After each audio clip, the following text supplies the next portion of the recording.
நமஸ்தே.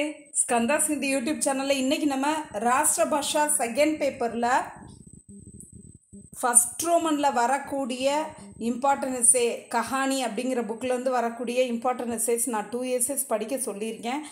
But அதில் அது ஹார்கி ஜீத் அப்படிங்கிற எஸ்ஸே வந்து கான்ஃபிடெண்ட்டாக இம்பார்ட்டண்ட்டு. இதை நீங்கள் படிச்சிங்கனாலே கன்ஃபார்மாக இது வந்துடும். அதை வந்து நோட்டில் எழுதி இப்போ நான் உங்களுக்கு டீச் பண்ணுறேன்.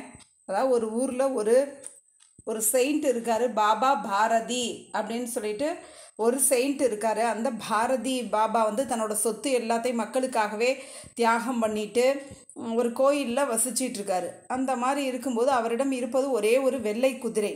அந்த குதிரையை வச்சு ஊருக்குள்ளே போயிட்டு ஏதாவது மக்களுக்கு உதவி தேவைன்னா செஞ்சுட்டு, இல்லை அவர் ஏதோ ஒரு இடத்துக்கு போகணும்னா போய்கிட்டு, அந்த மாதிரி அந்த ஒரு குதிரையை மட்டும் வச்சுக்கிட்டு வாழ்ந்துட்டுருக்காரு. ஒரு நாள் அந்த ஊரில் ஒரு கொள்ளைக்காரன் இருக்கான், கட்ஹர் சிங் அப்படின்னு சொல்லிட்டு ஒரு கொள்ளைக்காரன் இருக்கான். அவனுக்கு இந்த மாதிரி ஒரு சிறந்த குதிரை அவர்கிட்ட இருக்குது அப்படிங்கிற விஷயம் தெரிய வருது. உடனே அவன் அந்த குதிரையை எப்படியாவது அடையணும் அப்படின்னு நினச்சிட்டு இருக்கான். ஒரு நாள் பாபா பாரதி வந்து அந்த குதிரையில் ஏறி அப்படியே நகர் உலா மாதிரி அப்படியே நகரத்தை சுற்றி வருவார். அந்த மாதிரி நேரத்தில் அவருக்கு முன்னாடி போய் ஒரு ஹேண்டிகேப்டு மாதிரி நடிக்கிறான். எனக்கு ரொம்ப முடியலை, நான் அந்த மாதிரி வைத்தியத்துக்காக நான் போயிட்டுருக்கேன், அந்த கிராமத்துக்கு போகணும், எனக்கு கொஞ்சம் உங்கள் குதிரையை கொடுங்க அப்படின்னு சொல்லி கேட்குறான். உடனே இவர் தான் ஒரு ஹெல்பிங் டெண்டன்சி உள்ளவராச்சே, தன்னோட குதிரையை கொடுத்துட்றாரு. அதை வாங்கிட்டு கொஞ்சம் தூரம் போனவன் சொல்கிறான், அதனால் இதோட குதிரையை மறந்துடுங்க, இனிமேல் இது என்னது தான், இந்த மாதிரி உங்கள்கிட்ட இருந்து அபகரிக்கிறதுக்கு தான் நான் இந்த மாதிரி நடித்தேன் அப்படின்னு சொல்கிறான். உடனே அவர் வந்து அதிர்ச்சி ஆயிடுறாரு. அதுனா அவருக்கு கவலை ஆகிடுது ரொம்ப. என்ன கவலை அப்படின்னா, குதிரை போயிடுச்சே, நம்மள்கிட்ட இருந்த ஒரு குதிரையும் போயிடுச்சேங்கிற கவலை கிடையாது. இந்த மாதிரி ஹேண்டிகேப்டு மாதிரி நடித்து நம்மள்கிட்ட இருந்து குதிரையை அபகரிச்சிட்டான்.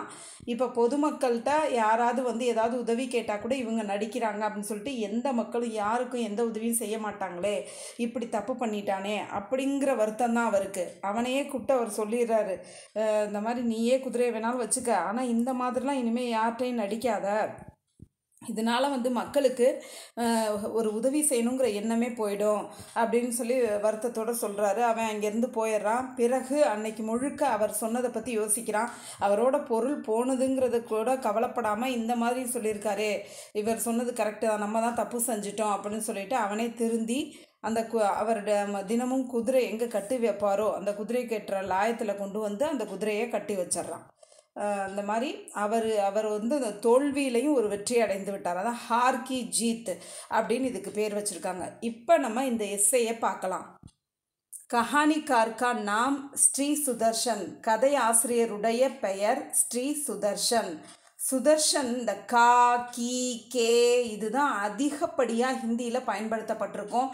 இதுக்கு என்ன அர்த்தம்? கா, கி, கே எல்லாத்துக்குமே உடைய அப்படின்னு தான் அர்த்தம். நம்ம பேச போகிற விஷயம் யாரை பற்றி, அதுக்கு தகுந்த மாதிரி தான் நம்ம இதை யூஸ் பண்ணணும். இப்போ இதில் வந்து நாம் அப்படிங்கிறதே நம்ம இந்த உயிரொற்ற பொருளாக இருந்தாலும் அதை கூட மேல் ஃபீமேலில் ஹிந்தியில் பிரிக்கிறாங்க. இதில் நாம் அப்படிங்கிற விஷயம் வந்து மேலு, அதனால இதை காணி யூஸ் பண்ணியிருக்கோம். இப்போ இங்கே ஜீத்துங்கிறது ஃபீமேல், அதனால கீயை யூஸ் பண்ணியிருக்காங்க. இப்போ நம்ம பேச போகிறது, இப்போ எக்ஸாம்பிளுக்கு ஒரு ஒய்ஃபை பற்றின்னு வச்சுக்கோங்களேன், கீயை யூஸ் பண்ணுவாங்க. மகனை பற்றி அப்படின்னா காவை யூஸ் பண்ணுவாங்க. இப்போ மகளை பற்றி பேச போகிறோன்னா கீயை யூஸ் பண்ணுவாங்க. ஸோ ஃபீமேல் ஜெண்டரை பற்றி பேச போகிறோம் அப்படின்னா, நம்ம சப்ஜெக்டை பற்றி நான் சொல்லலை, நம்ம பேச போகிற விஷயம் ஃபீமேல் ஜெண்டரை பற்றினா கீயை யூஸ் பண்ணணும், மேலை பற்றினா காவை யூஸ் பண்ணணும், மேலே ப்ளூரலாக இருந்தால் கேயை யூஸ் பண்ணணும். அந்த மாதிரி தான் இந்த கா, கே, கி அப்படிங்கிறத யூஸ் பண்ணணும். இப்போ நம்ம எஸ்ஸே பார்க்கலாம். சுதர்ஷன் ஹிந்தி கஹானிகாரோங் மே பிரமுக் ஹேன். சுதர்ஷன் ஹிந்தி கதை ஆசிரியர்களில் முக்கியமானவராக இருக்கிறார். ஹார்கி ஜீத் இன்கி பஹ்லி கஹானி ஹே. ஹார்கி ஜீத் என்பது இவருடைய முதல் கதை. இப்போ இந்த இன்கீங்கிற விஷயம் கூட இந்த கஹானி அப்படிங்கிறது ஃபீமேல், அதனால தான் இன்கீன்னு பயன்படுத்தப்பட்டிருக்கு. இது ஏதாவது மேலே பற்றி பேசியிருந்தால் இன்கான்னு சொல்லியிருப்பாங்க. ஹார்கி ஜீத் என்பது இவருடைய முதல், பஹ்லினா ஃபஸ்ட்டு கதையாக இருக்கிறது. ஹிந்தி கஹானி சாகித்ய கே, ஹிந்தி கதை இலக்கியத்தின் கே அதனுடைய வளர்ச்சியில் சுதர்ஷன் கா மகத்துவபூர்ண ஸ்தானிகே. சுதர்ஷனுக்கு மிகச்சிறந்த பங்கு இருக்கிறது, மிகச்சிறந்த முக்கியத்துவம் இருக்கிறது. அந்த அதுனா இந்த கே அந்த இலக்கியம் இதெல்லாம் ப்ளூரல் ஃபார்மில் இருக்கிறதுனால கேயை பயன்படுத்துகிறாங்க. இலக்கியம்னா என்ன? கதை, கட்டுரை, காவியம் எல்லாத்தையும் உள்ளடக்கியது இலக்கியம். இந்த இலக்கியத்துறை டெவலப் ஆகுறதுல இவரோட முக்கியத்துவம் அதிகமாக இருக்கிறது. அப்படின்னா இவர் சிறந்த ஒரு கதையாசிரியர், நிறைய கதைகளை கொடுத்துருக்காரு அப்படின்னு அர்த்தம். இன்கே ரச்சனாயங் இவருடைய படைப்புகள். நம்ம ரெஸ்பெக்டாக சொல்லணும்னா இன்கே ரச்சனாயங்னு சொல்லணும். இதே நம்ம ஈக்குவல் ஏஜ் அண்ட் பிலோ ஏஜை பற்றி நம்ம பேசணும், இவனுடைய அப்படின்னு நம்ம சொல்லணும்னா இஸ்கேன்னு சொல்லணும். இங்கே ரெஸ்பெக்டாக சொல்கிறதுனால இன்கே அப்படின்னு சொல்லியிருக்காங்க. இன்கே ரச்சனாயங் இவருடைய படைப்புகள் என்னென்னு பேரை எழுதியிருக்காங்க. ஸ்திரீ, தீர்த்த யாத்ரா, சன்சார் கி சப்சே படி கஹானி, இதெல்லாம் இவரோட படைப்புகள். ஆதி அப்படின்னா எக்ஸட்ரா, இது மாதிரி இன்னும் நிறையா இருக்குது. இன்கி இவருடைய, நம்ம ரெஸ்பெக்ட் கொடுக்குறதுனால இன்கி. இது நம்ம equal age and below age இவனுடையன்னு சொல்லணும்னா இஸ்கி. ஏன் நான் திரும்ப திரும்ப சொல்கிறேன்? இப்போ நீங்கள் ஓனாக எழுதும்போது இந்த மாதிரி நீங்கள் யூஸ் பண்ணி எழுதணுங்கிறது தான் நான் சொல்கிறேன். இன்கி மிருத்யு இவருடைய இறப்பு 1967 மே ஹுயி, 1967 இறந்துட்டாரு. பாபா பாரதி நாமக் சாது, பாபா பாரதி அதாவது இவருடைய இறப்பு 1967 மே ஹுயி, 1964 நடந்தது. அதாவது இவருடையங்கிறதுனால நம்ம இன்கி அப்படிங்கிறத பயன்படுத்தியிருக்கோம். நெக்ஸ்ட் பாபா பாரதி நாமக் சாது अपने सब कुछ त्याग कर एक मंदिर में रहते थे. பாபா பாரதி என்ற, நாமக்னா என்ற, சாது ஒரு செயின்ட், अपने सब कुछ தன்னிடம் இருந்த அனைத்தையுமே தியாகம் செய்துவிட்டு ஏக் மந்திர் மே ஒரு கோவிலில் ரகுதேத்தே வசிச்சிட்டு இருந்தாரு. உன்கே பாஸ் அவரிடம் ஏக் சுந்தர் கோடாத்தா ஒரு அழகான குதிரை இருந்தது. அவர் வே உசே மேலும் அவர் அதை பகுத் பியார் கர்த்தேத்தே ரொம்ப விரும்பினாரு. ரோஸ் உஸ்பர் தினமும் அதன் மீது வே 10 மீல், அதான் நம்ம 10 மைல் தூரம்னு சொல்லுவோம்ல, அந்த மாதிரி தான் 10 மீல் 10 மைல் தூரம் சவார் கர்த்தேத்தே சவாரி செய்து கொண்டிருந்தார், சவாரி செஞ்சாரு. கோடே கா நாம் சுல்தான் தா அந்த குதிரையோட பேரு சுல்தான். उस समय गढ़ सिंह नामक डाकू का नाम सुनकर लोग कांपते थे. उस समय அந்த சமயத்தில் கடு சிங் என்ற கொள்ளைக்காரனுடைய பெயரை கேட்டு லோக் மக்கள் காம்தேத்தே நடுங்கினார்கள். உஸ்னே கோடே கே பாரே மே சுனா அவன் குதிரையை பற்றி கேள்விப்பட்டான். இப்போ அவன் அப்படின்னா வகுன்னு தானே யூஸ் பண்ணியிருக்கணும். இங்கே ஏன் உஸ்னே அப்படின்னு யூஸ் பண்ணியிருக்காங்க?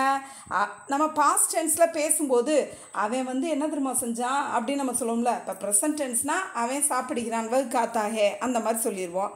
பாஸ்ட் டென்ஸில் தமிழில் பேசும்போது என்ன சொல்லுவான்? அவன் என்ன தெரியுமா நேற்று செஞ்சான், அவன் அப்படின்னு சொல்கிறோம்ல, அந்த மாதிரி பாஸ்ட் டென்ஸில் சொல்லும்போது வகுங்கிறது உஸ்னே அப்படி தான் நம்ம யூஸ் பண்ணி ஆகணும் பாஸ்ட் டென்ஸில் ஒரு விஷயத்தை சொல்லும்போது. இப்போ என்ன பாஸ்ட் டென்ஸில் சொல்லியிருக்காங்க? உஸ்னே கோடே கே பாரேமே, கே பாரேமேனா அபவுட் தட், சுனா அப்படின்னா ஹர்டு கேள்விப்பட்டான், கேட்டான், அந்த மாதிரி. அவன் குதிரையை பற்றி கேள்விப்பட்டான். இஸ்லியே ஸோ உசே அவனுக்கு ஹடப்னேக்கி சாரி இந்த இடத்துல உசேங்கிறது அதனை அப்படிங்கிற மீனிங்கில் வந்திருக்கு. உசேனா அவனை, அதனை, அவளை எது வேணாலும் வரும். நம்ம இடத்துக்கு தகுந்த மாதிரி தான் நம்ம யூஸ் பண்ணிக்கணும். உசே ஹடப்னேக்கி டான்லி அதை கடத்தணும் அப்படின்னு அவன் பிளான் பண்ணான். புக்கில் இருக்கிறத விட நான் புக்கை பார்த்து தான் நான் உங்களுக்கு ஷார்ட் பண்ணியிருக்கேன். புக்கில் இருக்கிறத விட ஈஸியாக எழுதியிருக்கிறதுனால நீங்கள் புரிஞ்சு எழுதுறதுக்கு நல்ல யூஸ்ஃபுல்லாக இருக்கும். वह बाबाजी के पास जाकर कहा அவன் பாபாஜியிடம் சென்று சொன்னான். मैं इस घोड़े को आपके पास रखने नहीं दूंगा நான் இந்த குதிரையை உங்கள்கிட்ட இருக்க விட மாட்டேன். यह सुनकर बाबा बेचैन हो गए இதை கேட்ட பாபா கவலையடைந்தார். और कुछ समय बाद वे इसे भूल गए थे மேலும் சிறிது காலத்திற்கு பிறகு அதை மறந்து விட்டார். அதாவது இடையில ஒரு நாள் அவன் பார்த்து சொல்லியிருக்கான், இந்த குதிரையை நான் உங்கள்கிட்ட இருக்க விடமாட்டேன் பாருங்க அப்படின்னு சொல்லியிருக்கான். ஆனால் கொஞ்ச நாள் ஆனவுடனே பாபாவுக்கு அது மறந்துருச்சு. एक दिन हमेशा की तरह शाम को घोड़े पर बाबा जी सवार होकर घूमने निकले. ஒரு நாள் எப்பொழுதும் போல ஹமேஷா ஆஸ் யூஷுவல்னு சொல்லும்ல, அதான் ஹமேஷா கி தரக். ஹமேஷா மீன்ஸ் ஆல்வேஸ். இது அதாவது இதை மட்டும் பார்க்கும்போது ஆல்வேஸ்ங்கிற மீனிங் வருது. எப்பொழுதும் போல ஆஸ் யூஷுவல்ங்கிறதுக்கு ஹமேஷாக்கி தரகு. எப்பொழுதும் போல ஷாம்கோ ஈவினிங்கில் கோடே பர் குதிரை மேலே பாபாஜி சவார் ஹோக்கர் பாபாஜி சவாரி பண்ணி கூம்னே அப்படின்னா ஊரை சுற்றி இப்போ அலைஞ்சிக்கிட்டு இருக்கான் அப்படின்னு சொல்கிறோம்ல, அதுதான் கூமு. இங்கே இவர் ஊரை சுற்றி வர்றாரு அப்படிங்கிறத கூம்னேன்னு சொல்லியிருக்காங்க. சுற்றி வருவதற்கு நிக்கலே அப்படின்னா புறப்பட்டார், ஆரம்பித்தார், அந்த மாதிரி சொல்லலாம். ராஸ்தே மே ஏக் அபாஹிஜ் நே கஹா, வழியில் ஒரு ஹேண்டிகேப்டு கஹா சொன்னான், இலாஜ் கேலியே ட்ரீட்மெண்ட்டுக்காக காவ் ஜானா ஹே, கிராமத்திற்கு செல்ல வேண்டும். இஸ்லியே முஜே கோடா சாஹியே, அதனால் எனக்கு குதிரை வேண்டும் அப்படின்னு அந்த வழியில் பார்த்த ஒரு ஹேண்டிகேப்டு சொல்கிறான். பாபா பி தயா கர்கே, பாபாவும் இறக்கப்பட்டு கோடா தியா, குதிரையை கொடுத்தார். வஹ் கடுஹ சிங் ஹே, அவன் வேற யாரும் இல்லை, அந்த கொள்ளைக்காரன் கடுஹ சிங் தான். गढ़ सिंह ने घोड़े को तेज चलाते हुए कहा. இப்போ கடுஹ சிங் குதிரையை வாங்கிட்டான். அந்த குதிரையை ஃபாஸ்ட்டாக ஓட்டிக்கிட்டு சொல்கிறான். அந்த குதிரையை ஃபாஸ்ட்டாக அந்த ஓட்டுறது, இப்போ சைக்கிளை ஃபாஸ்ட்டாக ஓட்டுறதுக்கும் தேஜ் சலாத்தே அப்படின்னு தான் சொல்லணும். இப்போ குதிரையை வேகமாக ஓட்டுறதுக்கும் இதான் சொல்லணும். சலாத்தே ஹுயே கஹா, ஓட்டிக்கிட்டே சொல்கிறான். அப்சே, இப்பொழுதிலிருந்து, ய கோடா, இந்த குதிரை, மேரா ஹோகயா, என்னுடையதாகிவிட்டது. அப் பாபா பாரதினே கஹா, இப்பொழுது பாபா பாரதி சொன்னார்.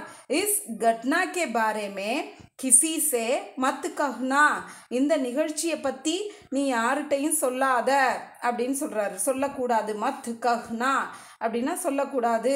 பத்தா சல்னே பர், தெரிய வந்தா, மக்களுக்கு தெரிய வந்துச்சுன்னா, लोग गरीब और अपाहिज पर दया करना और विश्वास करना छोड़ देंगे. மக்கள் அப்பாஹிஜ் பர், ஹேண்டிகேப்டின் மீது இறக்கப்படுவதையும் மேலும் நம்பிக்கை வைப்பதையும், விஸ்வாஸ் அப்படின்னா நம்பிக்கை வைப்பதையும் விட்டு விடுவார்கள்.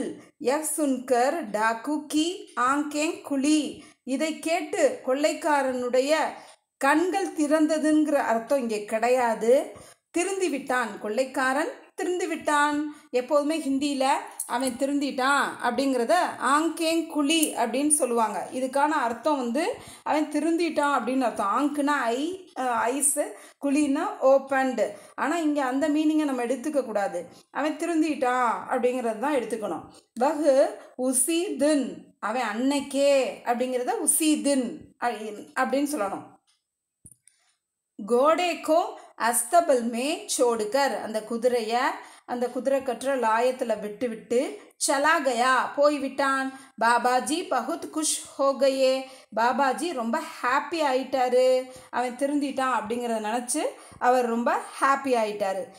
இது வரைக்கும் நம்ம ஸ்கந்தாஸ் ஹிந்தி யூடியூப் சேனலை சப்ஸ்கிரைப் பண்ணாதவங்க சப்ஸ்கிரைப் பண்ணுங்கள், லைக் பண்ணுங்கள், ஷேர் பண்ணுங்கள். உங்களுக்கு என்ன தேவையோ அதை கமெண்ட்ஸில் சொல்லுங்கள். எனக்கு நேரம் இருக்கிறப்ப நான் அதை அப்லோட் பண்ணுவேன். தன்யவாத்.